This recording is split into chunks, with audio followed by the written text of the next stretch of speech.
بسم الله الرحمن الرحيم. الحمد لله رب العالمين، والصلاة والسلام على رسوله الأمين وعلى آله وصحبه أجمعين وسلم تسليما كثيرا. أما بعد أيها الأحبة، السلام عليكم ورحمة الله وبركاته. ما زلنا بمشيئة الله جل وعلا في مواصلة هذه المذاكرة بهذا العنوان سنن مهجورة في كتاب مؤلف للمؤلف أبي عبد الرحمن أحمد بن الأمير، ونحن اليوم في باب السنن المهجورة في صلاة العيدين، ونقول وبالله تعالى التوفيق والسداد وعليه التكلان وبه نستعين ومن بغيره استعان لا يعان. من يتي الله تبارك وتعالى من جولين لارمكم صلى الله عليه وآله وسلم. mi salmini o salminango ngo handu ɗon woni salminango julɗo wonande siɓɓe muɗum julɓe en seerali jokkitagol nde ɗo dursande ka sunanun mahjura nde ɗettuɗen tawɗen hino himmi ha jantagol nde ko waɗi yeƴƴitiɓe moɓidiɗo ɗin ɓe sewni darɗe ɗen moƴƴa, ɓe sewni yeƴƴitande nden tawile ɗiɗo sunnaji ɗi habboraka sina ɓeɗo julɓe umuman ɓeeɗo nodditiiɓe yiɗugol wurugol sunna hususan ko ɓen habbora wurnitugol ɗiɗo e gollitirgol ɗi. haray si ɓeeɗo sifori welsindagol e ɗiɗo haray ɓoyloto moƴƴa kaanay moƴƴa. haray hannde hiɗen ka salatul iidayn, iidije ɗen ɗiɗi sunnaji ɗi tawta ɗin no haana wattanede hakkil e mu'um. ka woɓɓe hino wattana hakkil, kono ka ɓurɓe ɗuɗude ɓen hino wa'i wasi tawi koko tertama ko ferama ko majja. hino jeeya e muɗum awwalan ka sunanu salatil idayni woni attajammulu wattazayyunu lil idayn. hino jeeya e ko hana wattanede hakkil woni ɓeydugol ngari muɗum waylugol cuɗaari muɗum wonande ɗeɗo iidije ɗiɗi. ko waɗi hino jeyano e peewal nelaɗogal sallllahu alayhi wa alihi wa sallam e sahabaɓe maɓɓe ɓen ko ɓe andirano attajammulu wattazayyunu fil iid. ɓe andirano cuɗagol e labintinnagol wonande ɗeɗo ñalaaɗe. ɗum ɗo hino hanani worɓe ɓen feññingol ɗum, hanana sonnaɓe ɓen feññingol ɗum yaasi si sellay feññingol cuɗaari maɓɓe ko hakkunde maɓɓe e sonnaɓe ɓen. ɗum kadi harano mari kayit, ino mari tongol ngol karmakoɓɓen newni ko sonnaɓe feññinta hakkunde muɗum laysa ala itlaqihi, na ko wellita no ɓe faalira wo. ko ɗum si imam firyabiɓe fillike ɓe maaki ka ahkamul idayn wondema ibnu umar eggama ibnu umar wondema kamɓe ɗe ɓe laatino hiɓe lootantono wonande iidije ɗen ɗiɗi. karama koɓe sunna ɓe wi'i tabitali eggede nelaɗo lootanagol iidije ɗen, imana wiyatake ko sunna nelaɗo lootanagol iidi, ko waɗi tabitale maɓɓe loota gongol, kono karmokoɓe makoɓe ɗum ɓe makirta tabitali kade maɓɓe yamirgol ngol. kono noon tabiti ibnu umar kañum hari hino lootantono iidi. woɓɓe watti ɗon e ibnu abbasin ɓeɗo hino lootantono iidi. awa tabiti e moƴƴuɓe yawtuɓe ɓen ngal ɗo gollal e urnagol, amma lootagol ngol ko tabitenelaɗo on ko juma o, salatul juma ɗon lootanagol ngol ko waɗɗi ɗum e juuɗe karamukoɓe buyi hino yiɗa ko sunna e juuɗe karamukoɓe goo. haray ko ɗum si ari e hadis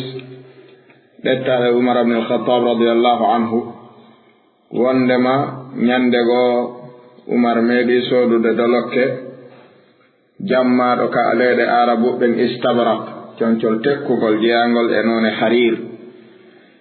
o addingol e neldinelaɗon sallllahu alayhi wa alihi wa sallam. ɓe wi nelaɗo ngol ɗo concol ko noon mi soodani ngol komi faala si iidi hewti ɓornoɗon ngol ɗo siɗon heɓude hoɓɓe arooɓe ɓornoɗon ngol ɗo son heɓi ka yaltoton seeno ɗon ɓornoɗon ngol ɗo concol ko ɗum mi soodirngol nelaɗon ɓe ndaaringol haa tiiɗi ɓe maaki ya umar innama hadihi libasu man la khalaqa lahu rawahu lbukhari wa muslim ɓe maaki sifa ɗiɗo conci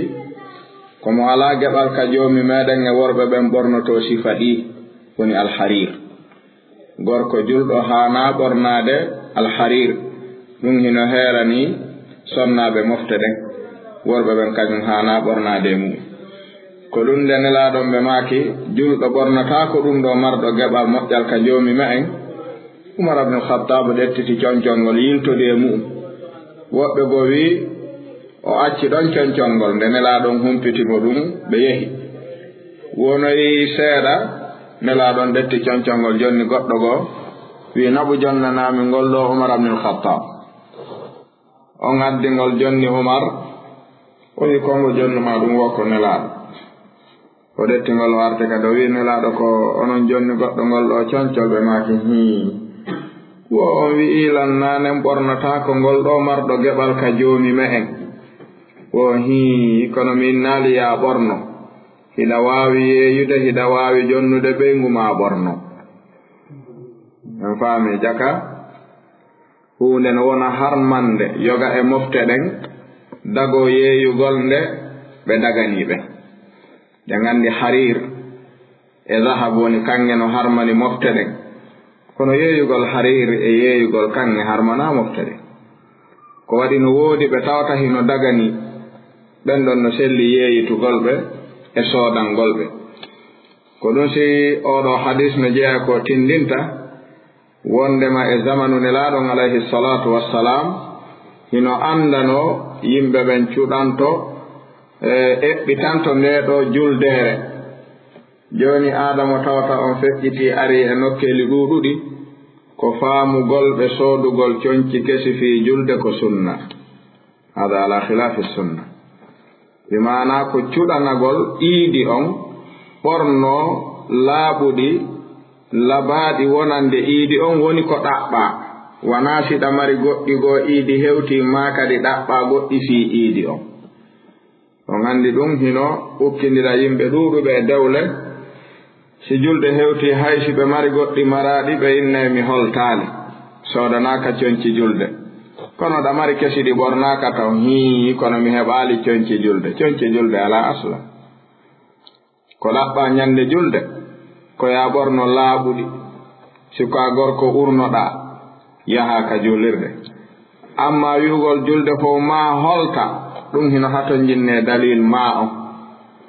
amma ɗa mari laaɓuɗi ɗa waawi ɓornaade ɗum no wayi juma kadi nganndi lootante neɗɗo on sansanto ɓornooɗi ɓuri marde moƴƴuɗi ɗi taw si gorko wiya juma fof ma sooda kesi fii juma on juma e iidi fof ko iidi koni tun ndeeɗa ko iidiire yontere yankoore ko ɗum si naadi yimɓe ɓen e ɓurtingol ko ɗuuɗi konŋe ɗin ɗon bi maana iidiiji tawde nelaaɗon alayhi salatu wassalam ɓe waɗi qayd ka julɓe ɓen haani jogitaade fii firlisagol e nemaaji ɗi joomum wonɓe waɗande ɗi ɓe maake hadis selluɗo kulu washrabu walbasu wa tasaddaqu min gayri israfin wala makhila si ɗiɗi woopi jiyaaɗo e ɗiɗo golleeji nayi haray o hawrondiri e sharia on si o woopi gootum e ɗiɗo tun haray o lundike sharia on ɓe maake ko joomi men nemini on kon kulu ñaame e mum washrabu yare e mum walbasu ɓorne e mum wa tasaddaqu okke e mum hara gootum e ɗiɗo ko min gayri israfin ko alda e fantingol wala makhilatin wona mantorgol naaya ɓurtin wonaya mantor naaya waɗu fii ɓurtingol naaya waɗu fii mantagol si tawi ɓurtingol e mantorgol pottike tun e ko waɗata kon e ɗiɗo nayi haray anta ala sawab si israf e makhila naati tun haray anta khalafta sawab ɗum ɗo noon e kala ko neɗɗo on jogii ko waɗi buyi a yiyay no wi'a nelaɗon ɓe maaki alayhi salatu wassalam inna allaha jamilun yuhibbul jamal tayyib kamɓe maaki ɗum jom men ko labaɗo himo yiɗi ko laba maɗum ɓe inna nelaɗon kadi ɓe maaki inna allaha yuhibbu an yara athara ni'matihi ala abdihi joomi men no yiɗi si nemini jiyaɗon nde wi'ata batte nema on e dow jiyaɗon ko kamɓe maako ɓe ɗiɗo ɓen fof dotti ndeɗo hunde oɗo hadis kulu ñaame e nemaji joomi mon ɗi washrabu yare e nemaji joomi moɗon ɗi walbasu soode ɓornoɗon e nemaji joomi moɗon ɗin watasaddaqu itte ɗon okkitiron e ko joomi mon nemini on kon kono noon yo taw ko min gayri israfin ko alda e fantingol ɓurtina wala makhilatin wona bungirgol manto si ɗiɗo ɗiɗi tawa haray moƴƴi ko jelu noon jelono waɗirta ɗum ɗon lil israfi wal makhila ko ɗum si tawi si ɗiɗo ɗiɗi wopaali jiyaɗo o wonay abdallahuma o wonay jiyaɗo ɗin ɗon piiji nelaɗon ɓe maaki alayhi salatu wassalam ta'isa abdul dinar ta'isa abdul dirham ta'isa abdul khamisa wal khamila ɓe maaki soyi suɗɗitike perdi maccuɗo mbuuɗu mo tawata ko ɓan mbuuɗu tun doganta soyi maccuɗo dolokke mo tawata ko labaaɗi tun woni ko haajo muɗum ko ɗum o doganta si tawi tumminirɓe ɗiɗo ɓen fof maaki waɗe joomumen no yiɗi joomumen no yiɗi ɓe yewtino joomi men yiɗiri noon en wawata ettude ɗon en hani ettude ɗon wona no falɗa o waɗirta saniyan ɗum ɗo no jeeya e sunanul idayni woni attajammul wattazayyun bi quyudin qayyadaha ashari dottande ɗe tawta shar'inowo on dottiɗe hina jeeya e muɗum attahannu'atu bil eid woni weltindinirgol hakkunde julɓe ɓen badal eid iidi on si feƴƴi yo jama on weltondiran torondirana ɗum wiyete attahannu'atu cheikhul islam ibnu taymiyata rahimahullah ɓe lamdama ka majmu'ul fatawa wono woodi ko yimɓe ɓen woowi si iidi juulama anana woɓɓe si fotti inna idun mubarak wa aadahu alayna awaman adida wo ene ɗum no selli yo allah on waɗan en iidi waɗaɗo barke yo allah on tawnu en duuɓi ɗuuɗuɗi no woodi woloɓe ɗum ɓaawo iidi ene ɗum hino selli ka sari'a si tawi ɗum selli ko honto dalil ɗum o woni cheikhul islam ibnu taymiyata ɓe jaabi ɓe maaki ka majmu'ul fatawa ɓe maaki weltindirangol julɓe ɓen hakkunde maɓɓe ka iidi wono yoga e maɓɓe wi'irta taqabbala allahu minna wa minkum wa halahu llahu alayna awaman adida e ko nandi e muɗum yo allahu on jaɓan men jaɓana on yo allahu on artiran en iidi on tawna en ko ɗuuɗi ɓe maaki ko nandi e sifa ɗiɗo konnguɗi labaɗi fillama ga e yoga e sahabaɓe gollitiraynoɓe ɗi hakkunde maɓɓe woɓɓe e arɓe ɓaawo ɓen e karamokoɓe ɓen ɓe newni ɗum wono imamu ahmad ɓe maaki kamɓe ella ala weltindirangol julɓe ɓen hakkunde maɓɓe ɓe torondirano ɓaawde iidi on feƴƴi ɓe maaki ko woni tun non min ahmad mi newniyo faalaɗo yo waɗu kono min mi fuɗɗoranta ɗum goɗɗo min mi fottata goɗɗo ka iidi min namo taqabbala allahu minna minka watta ɗum mi innata kadi wa haalahu alayna awaman adida mi waɗata ɗum ɓenni fi honɗum wo ko ɓay nelaɗo juuliɓe juulidi e sahabaɓe ɓe waɗanali ɓe ɗum mi haɗata noon ɓay ko konngol labangol kono min on mi waɗata mi yondinoray ka nelaɗo haaɗuno en faami ɓe maaki si goɗɗo noon min torono kelan ɗum mi yiltanaymo li annahu min babi salam si mi fotti e goɗɗo inni ya imam taqabbala allahu minna minkum minnaymo amin taqabbala allahu minna minkum so wolali ɗum mi memminantamo ɗum ɓe maaki fi honno li annahu min al umuri al mubaha laysa ma'muran bihi wa laysa manhiyan an idan fal babu fihi wasi'un ko hunde jeyande e dagiɗi ɗi eɗen anndi ɗum hino hoota e aadaji ɗin fayda yimɓe fof hino mari no hiwrondirirta e sifa ɗin ɗon munasabatuji ka yimɓe fof no mari konnguɗi ɗi gollirta e ɗum ɗon hara gooto fof no anndi ngol ɗo konngol ko faanda e maggol ko weltondirangol batte huunde nden nden ɗon si tawi nde wonaali konngol bonngol ngol hootay ka al asli al ibaha li annahu min babil muamalat kono haray wonaa ko yimɓe ɓen waɗɗinte wi'e ma waɗa kono goɗɗo kadi suusoyta on say haɗude ɓe wi'a waɗataake no faami salisan no jeeya e sunanul iidayni al aklu qabla salati l iid no jeeya e sunnaji ɗin neɗɗo hooruɗo suumaye haa lewru ndun yi'a kiikiiɗe bimbi tawi ko iidi ko sunna hara o yahaale o juuloya iidi on hara o taƴaali bimbi yo ñaamu goɗɗum so yaa iidi hino jeeya ko ɓuri moƴƴude noon ko suɓaa konde o ñaamata tamarat witra tamarooje hara o fuujinayɗe imma wootere maa ɗum tati maa ɗum joyi o fuujina ɗe wona tamaro ɗum ɗon ko sunna fii honɗum imam ibnu hajar ɓe maaki ko illa ko ɗum ɗon shar'inira ko fii wata juuloyɗo on faamu oɗo bimbi kadi ko hooreteeɗo haa juuloye ñande iidi no harmi hoorugol no harmi fiɓugol korka si tawi noon neɗɗo ñaamaali si juuloyi haray ko salitorto ñaamugol ngol si hootii e fiɓugol korka ñande iidi no haɗa hoorugol ñande iidi haro yani ko haɗa haray ɗon julɓe ɓen koye humpite koye ɓe taƴu si tawi tamara no woodi ɓe waɗa ɗum si tawi alaa ɓe yara ndiyam wona ɓe taƴirta noon kiikiide suuma e naa ko newi wo ɓe taƴirta taƴira ɗum si yaha juuloygol ngol ɗo ka iidi suumaye amma ka iidi donkin kañum neɗɗo on si tawi lewru ndun darike suumu donkin on si tawi himo mari feere himo anniyi soodugol layya hirsa ñande julde haray gila ɗon nelaaɗon alayhi salatu wassalam haɗiimo ittugol fuy e ɓanndu makko mum wataw ittu peɗa gila ka lewru ndun yiya balɗe 10 ɗe arane jeenayje ɗen wataw ittu leeɓol fuy e ɓanndu makko nun taw fembu leeɓi fuy e ɓanndu makko nun taw ittu peɗa fuy e ɓanndu makko nun o wonira noon haa ñande julde nden si hewtii mo mari ko waɗira layya mo anniyi layyagol e hara o ñaamaali huune ñande julde donkin on kañum haa o yaha o juuloya o arta on say noon o hirsa layya on si o juɗay maa ko watta wo hara ko ɗum ɗon o taƴirta en faame ka amma ɗum ɗo noon ko sharɗinana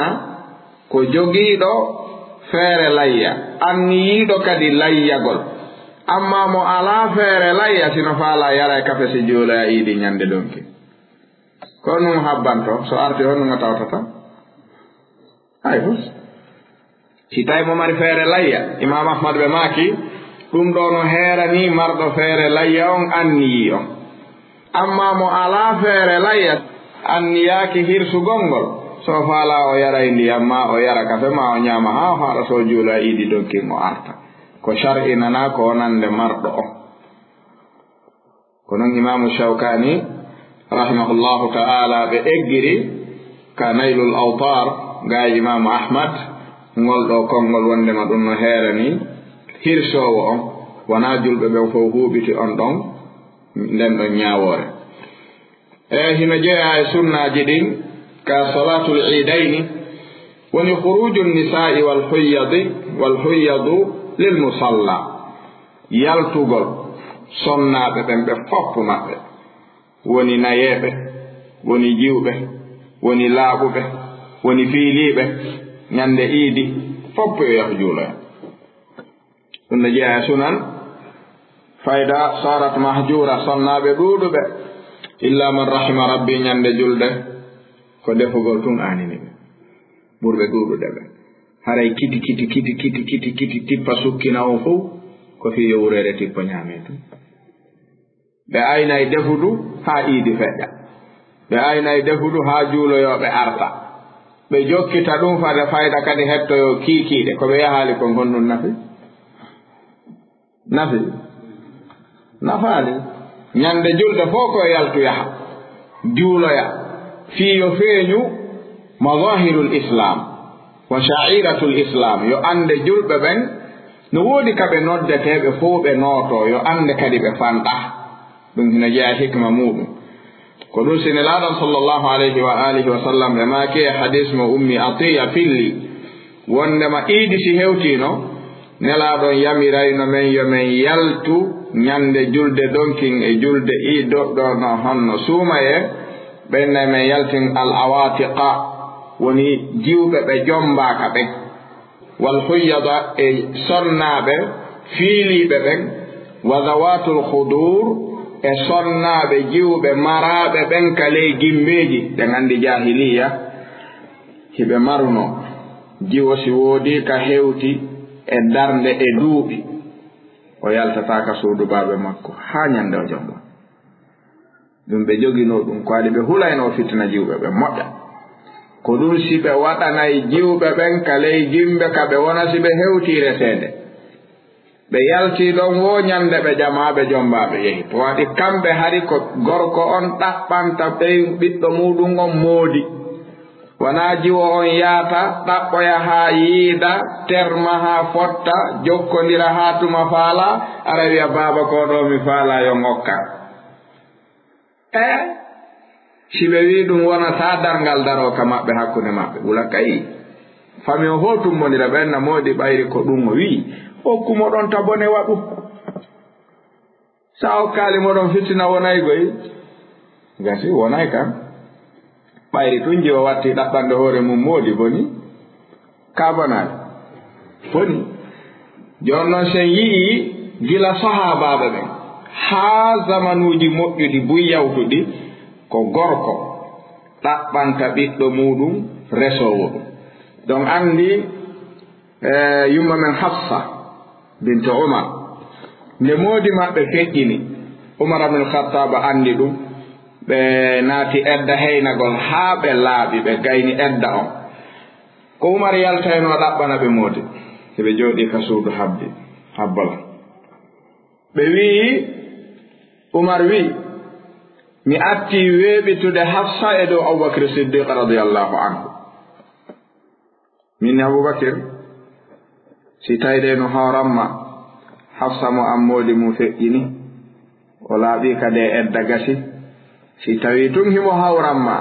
mi resinte mo walla joganoɗaa lammo si ko hannde so a woolirii ni ɓe faama a ronkidu e mum so a okkirii ni kadi si ɓe fotto yaalu ɓe ñammintirte e min mi yiɗaanogoy baaɓe ma wimaami jogo naa yo yawla yo so a wontaa yaha no faami ko ɗum woni sattinde dewle ɗen si newinaama si sattii faaminte koye sattu si moƴƴa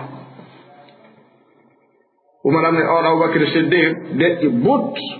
jaabaaki umar fus goonga maɓɓe mo wiyaale ɓulma gaala fus deƴƴi but aywa ɗum metti umar moƴƴa noon ko weeɓiti ɓiɗɗo makko on kon e juuɗe aboubacry on ronki miɗo yiɗima mi yiɗaa awa ma o wee o wii ɗum ɗo aboubacry jaasinii lanɗo o deƴƴi but o jogii ɗum ɗon woni hakkunde maɓɓe ɗon umar fottoy kadi e ousmane abun affan wi ousmane hafsa dey mo ammoodi mum feƴƴini o laaɓi e edda haray siɗa mari haaju e sonnaajo dey on ɗon no ɗon mi resintema inchallah walli tolan joganoɗa lammo ay baaɓe makko on mari haaju e makko ka galle ɗo hay fus on say ousmane abun affan wii fewndo ɗo on de mi alaa haaju e sonnaajo fewndo ɗo simi heɓoyi noon himo ɗon haray ella ala kono fewndo ɗo mi hato jinnaa e jombugol o wii an ɗo a waɗanii lan ɗo ɓuri ko aboubacry ko on hay fus o jaabanooke deƴƴi on sayi nelaaɗo on ɓayri yii annde umar nden jooɗaaki deeƴaali no aani no jinda no ɗaɓɓa tum nelaaɗon ɓe maaki umar accumi jombane joomaa on hafsa on sayi umar weltorii ɗum welo welo banni aboubacry jaɓaano banni ousmane jaɓaano ka nelaaɗo kan ɗon ɓuri on say noon ɓayri nelaaɗo on jombi yumma men Hafsa Abubakar Siddiq no andi Umar no jogitii ko ɓe wadduno kon nde dowgal ngal gasi haa gasi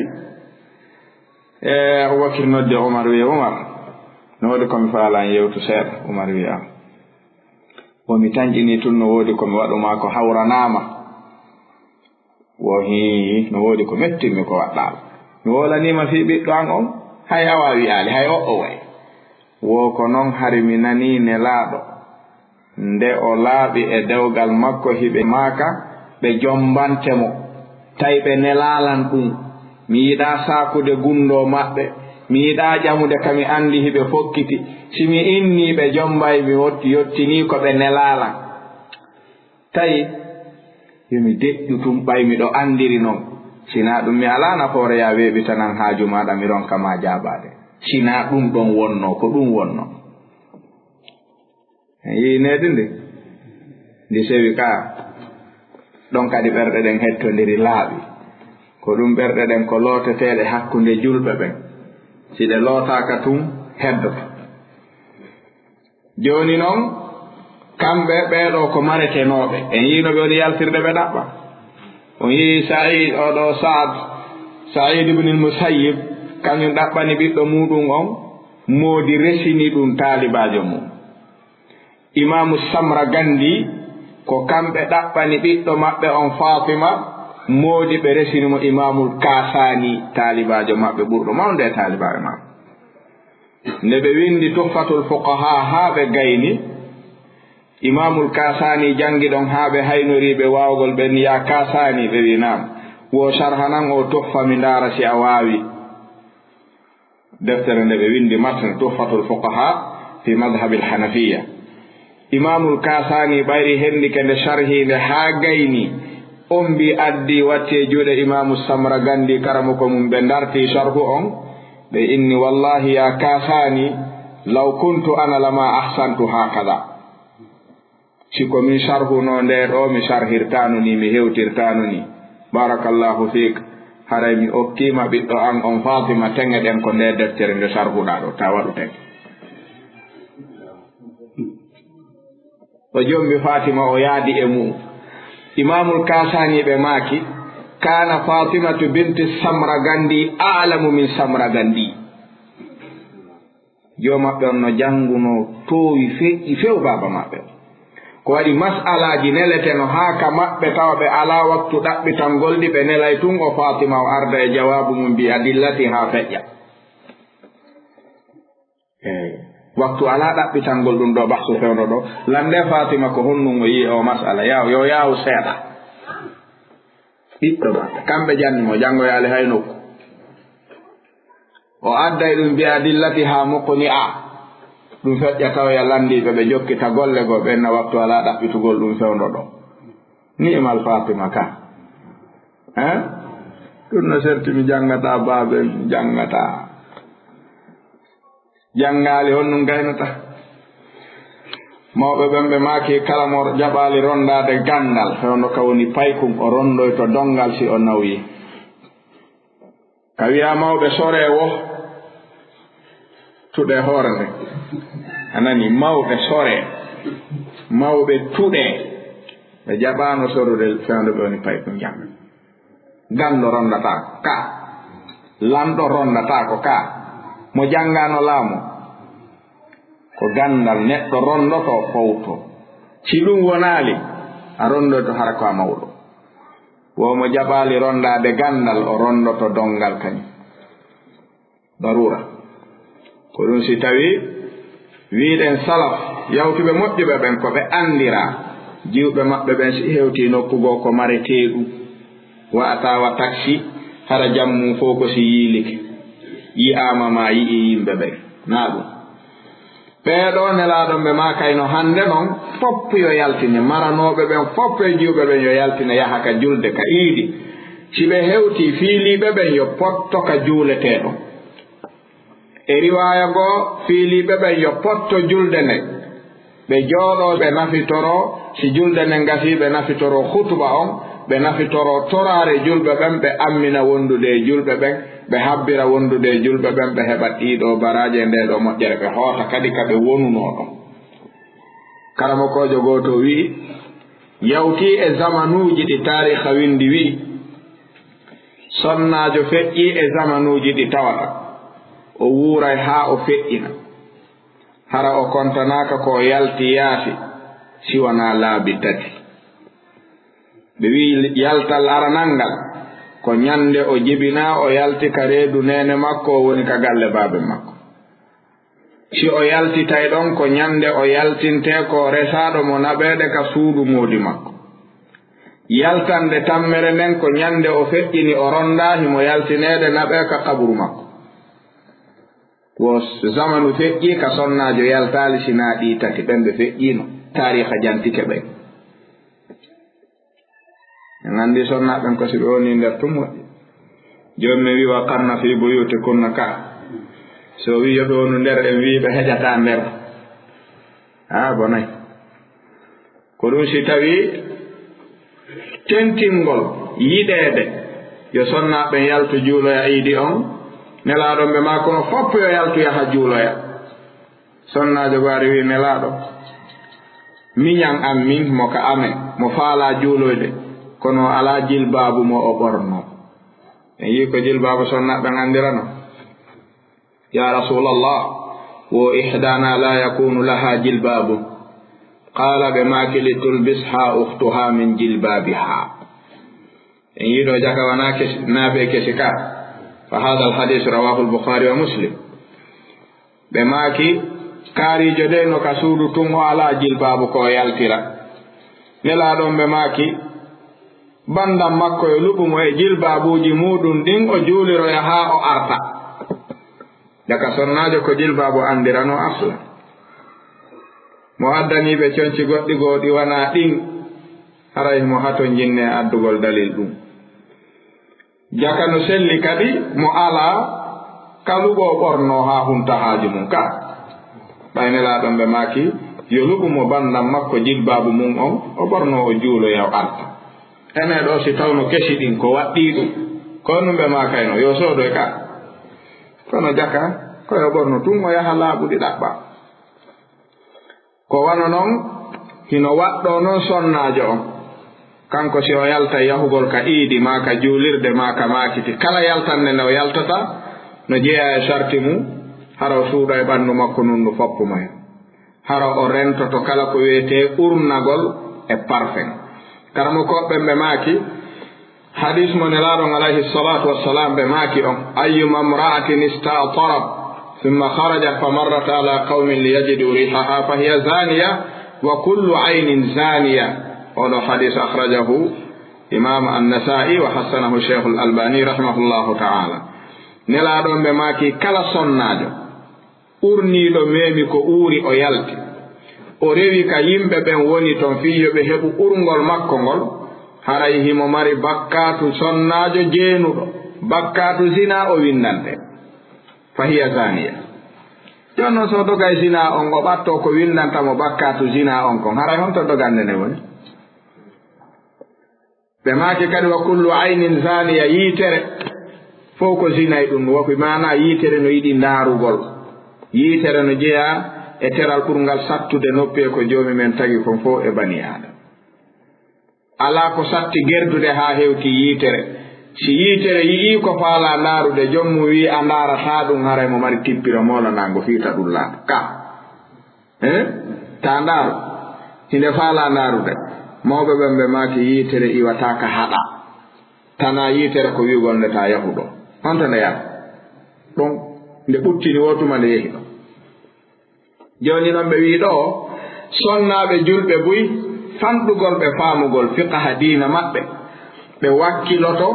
si ɓe ala boobo ɓe loototako ɓe urno ɓe lootortako ko uuri ɓe yalta ɓe urnatako ɓe yalta kamɓe tun kala ka ɓe yalta kono si ɓe jibini boobo ɓe lootay boobo on ha o laaɓa ɓe urnamo ha moƴƴa ɓe bamba mo ɓe huccita ɓe yaha konnu sendi ɗo na so feƴƴi ukkoto ka ukkata ko e joni ko hombo bambi o parfum on si o wujay si o bamba honnu sendi hay ɓe maaki ɗum ɗo innama yadullu ala qillati fiqihihinna ko fanɗugol faamugol maɓɓe ko nelaaɗo on maakata kon faamu maɓɓe ngun ɗo min mi waɗata parfum kono boobo angon mi waɗanaymo parfum mi bamba mo simi yaha min mi waɗata ɓe maaki no waywa faamuɓe nelaaɗo on ɓe maakita gooto bawlu e ndiyan dembuɗa mo waɗi ɗum haray o bonni ndiyan ɗan o lorri julɓe ɓe o inna nelaaɗon ko haɗi ko daragol e ndiyan ɗan bawla mo bawlo yiɗa e fo addi hibbi nder ton o lundaaki nelaaɗo ɗiɗo faamuji ɗi toon no sendi ɗi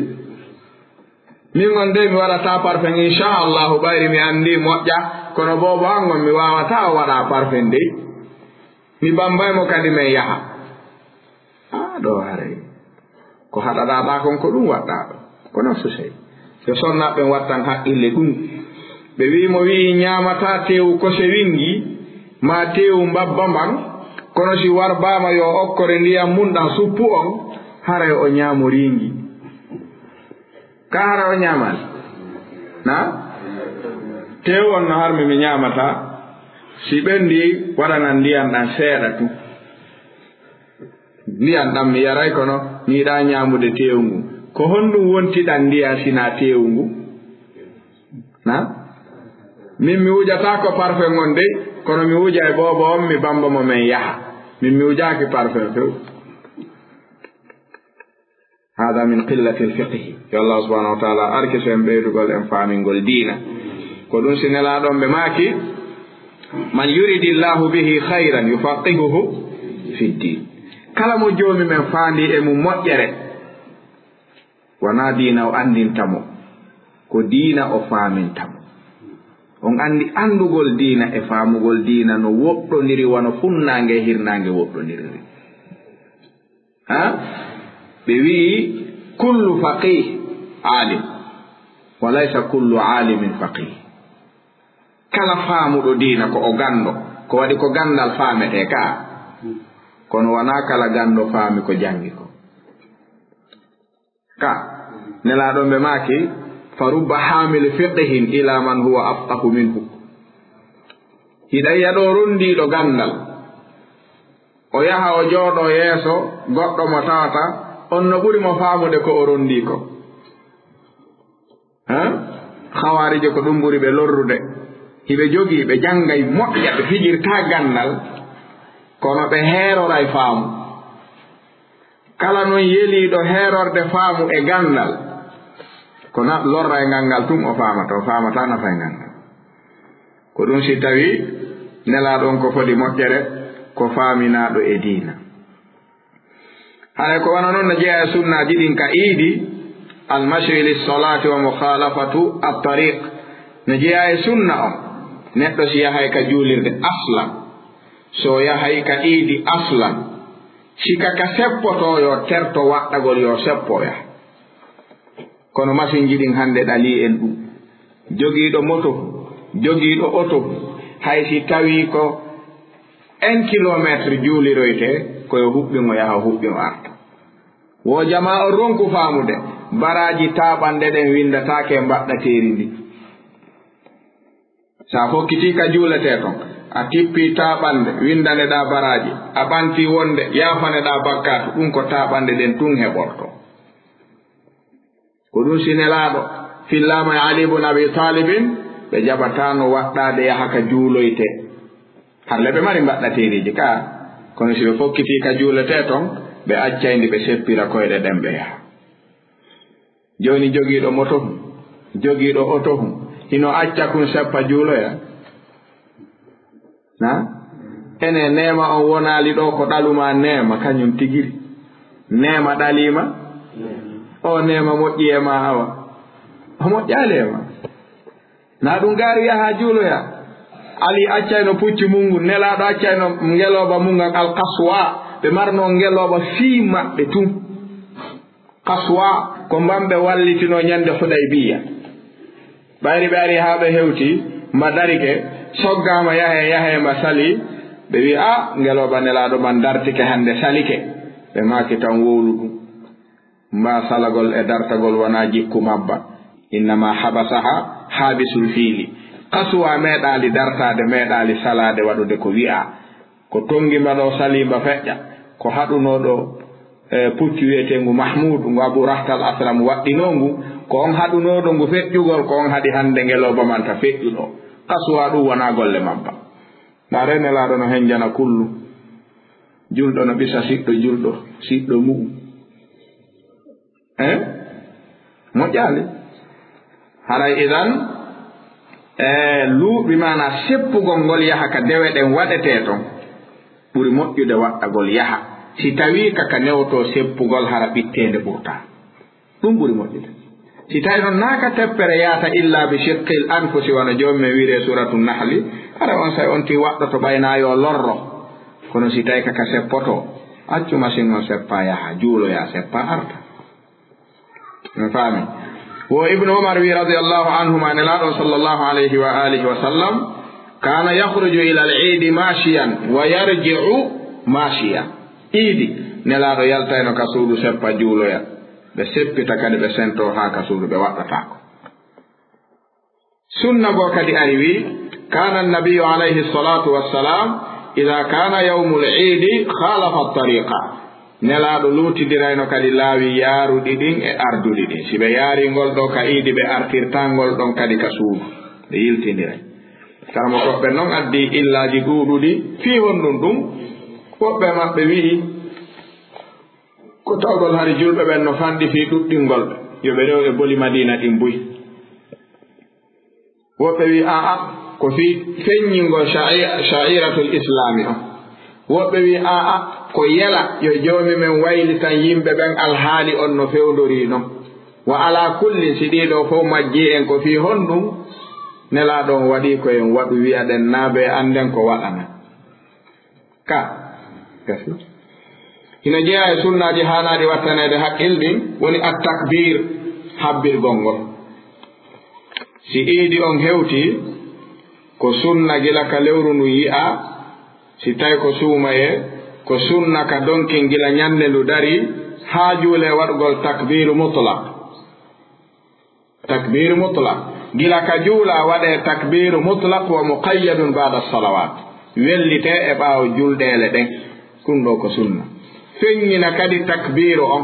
kono si neɗɗo yiɗi wuurude sunna tawi o hersira e feññinde sunna neɗɗo bida'a yankoojo mo hersiraali feññinde bida'a neɗɗo sunna hersi feññingol sunna haray kaani ɗon anndi yimɓe bida'a ɓen ɓe tummitata koye nokku ko ɗuuɗaa wo ko ɗuuɗaa ka ɓe woowi feññinde fewnooron kanande hito maɓɓe annda he ɗon wondi ga ɓe habbo haa goɗɗo wiya ɗum waɗataake ka waɗen misal no tumbondire ɗo nokku ka ɗuuɗaa wiye juule saffine darnane en ɓe darna imamu naaɗo haadi darnane en o yamiraali ɓuri ɗum ka so wiye allahu akbar woɓɓe majal allahu akbar ɓaawno minen ko ni min wowi rabbana walakal hamdu allahu akbar haa salmine si salminaama landi keɓe fii on ɗum ɓe yewta ko ƴoƴi ɗum koye diina kan jeeya ɓayri ɓe fellitii ɗum koye diina kan jeeya honɗum hatta ɓe waɗa an ɗon ko honɗum hatta waɗa ko fellituɗaa ko takbiro ko sunna bal ari tabiti e nelaaɗon alayhi salatu wassalam yamirgol oɗo takbir tabiti e umar abne alkhattab ɓe wi mina hari umar si ayyamu mina yoni hajju ngu ngati ɓe wonayno fi qubbatihi woni ka tillisohum ka ɓe weeri ɗon ɓe waɗayno ɗon takbir on haramu toowi haa wonɓe yaati ɓen nana jokkita ɓe wonɓe mina ɓen fof nanida jokkita ɓe yotto takbir on haa yottoyoɓe wonɓe ka juulirde hara ko gooto fuɗɗi ko on wona jokkeede ko ɗum si imam abou malik ɓe maaki ka deftere maɓɓe sahih fiqhi sunna wa tawdihi madahibi l a'imma ɓe maaki yo karamokoɓe ɓen wattu hakkil moƴƴa ka waɗugol fatwa ka takbiratul eid wi'ugol yo yimɓe ɓen wowlidu bi sawtin wahidin ko bida'a ɓe maaki yo ɗum watte hakkil ko waɗi ihtimalu noye muɗum no waawi noon wi'a an ɗum ɗon hawranama kono wi'ugol gollal ngal ko ngal bid'a no mari muskila fi honɗum ɓe wi tabiti e ibnu umar si ayyamul idi hewtino ɓe yaltayno ka suudu ɓe waɗa takbir ɓe yaha ka makete ɓe waɗa takbir yimɓe ɓen andita jokkitoɓe hatta yartajja suuqu min attakbir makete on fof iida takbir mo ɓe woni wadde on harano jokka ɗo si tawi sawtun wahidun on no harmi mutlaqan kayfa fa'alahu ibnu umar abu hurayra kadi waɗayno ɗum e yiiɗo umar abne alkhatab waɗayno ɗum haamina fof iida habbirango ngoɓe waɗaynogo ñentingol ɓe kono noon usman waɗayno ɗum abbanu bun usman kono noon abdoul asis umar bun abdoul asis ɓe waɗayno ɗum ɗon joni faamugol waɗugol sawtu goto on sella kamo koɓe goo no faami ɗum kono wi'ugol ngol ko bid'a ka yewtereji ari faaminayɗi hari no waɗire noon haray waɗugol on ɗon itlaq ɓe makita goɗɗo waɗɗum wi'u noon min yonala min mi waɗanay hoore am mi yadataka de goɗɗo e mum musallam kono waɗatake on few no woodi ka joli e ɓurɓe en moƴƴude ko faaminta ɓe waɗi dayno kono wirten ɗum ko biɗa sinaronken wiwde ko biɗa ɓe waɗuno ɓen wawi wolde ɗum ɓen wata wolde ɗum ko ɗum si tawi ɗum ɗo ko sunna hay sonna ɓen no hani wadde ɗum ɓe waɗana ɗum hoore maɓɓe tentini ka batte juldeji ko waɗi ayyamu tashriq on gila ñande julde nden ha balɗe tati ɗen ka ɓaawo alansara ko sunna ɓaawo waktu fof waɗugol oɗo takbir ko siiga takbir on woni tabitali e nelaɗo soggande ɓe yamiri yo waɗe kono tabite ibnu mas'ud e tabiti e anas bun malikin sigaji sertuɗi wono wiugol allahu akbar la ilaha illa allah allahu akbar walillahi alhamd oɗo ibnu mas'udu filli oɗo kadi ɓura ɗuɗede ɗettede e juuɗe karmakoɓe fiqah ɗum ɗo yoni ko neɗɗon waɗira ko jomumen wi kon wali tukabbiru llaha ala ma hadakum ko oɗo takbir fiyo mawnin joomi mon teddunon moye dow nemaji ɗi o waɗani on ɗi haray oɗo takbir sen darti oɗo fayda o naatino fi habari kanama fi habari lmajhul ko tawata fayda andaka joni hay si waɗay goto fof sondoto waɗana hoore mum tawile sunna on ko feññingol si a feññini ɓe anda ɓen anditay ko ɗum si ɓe wi sunnaji waɗeteɗi ɗin ka tumba ko ɓuri moƴƴude neɗɗo so waɗayɗi yo feññinɗi wono sunna bisimillah siko an tun woni ñamude sa suuɗi no selli no moƴƴi kono siɗa ñamidude e goɗɗo ɓe wi wi'u bisimillahi dow no gasa ko si a wowli o andita de kanko kadi o wowlora haray a jannorimo a yamiralimo no waɗa ka waɗata sa suuɗono no yerma o anditali o ñamayno tum si gaynama kadi ñamede yettu joomi maɗa dow si tawi kaka tumbi no woodi ñamoɓe yeggitoɓe ɗum si ɓe yi waɗuɗo ɓe andita ɓe waɗa fi ɓe anditi haray a janni ka a jannali si a suuɗuno noon ha ɗayno e ma sifa ɗiɗo karama koɓen no findina ɗum julɓeɓen no hani wattande haqqille ɗum joni feccen damal ngal waɗen dame ɗiɗi daroɗen ka takbir ɗo inchallah aroen ɗettugo sifa salatil idayni ko honno iidi on juulirte e ko jokkiti ɗum wal ilmu inda allahi jalla wa ala wa sallallahu wa sallam wa baraka ala ashrafil anbiya'i wal mursalin nabiyina muhammadin wa alihi wa sahbihi ajma'in wa assalamu alaykum wa rahmatullah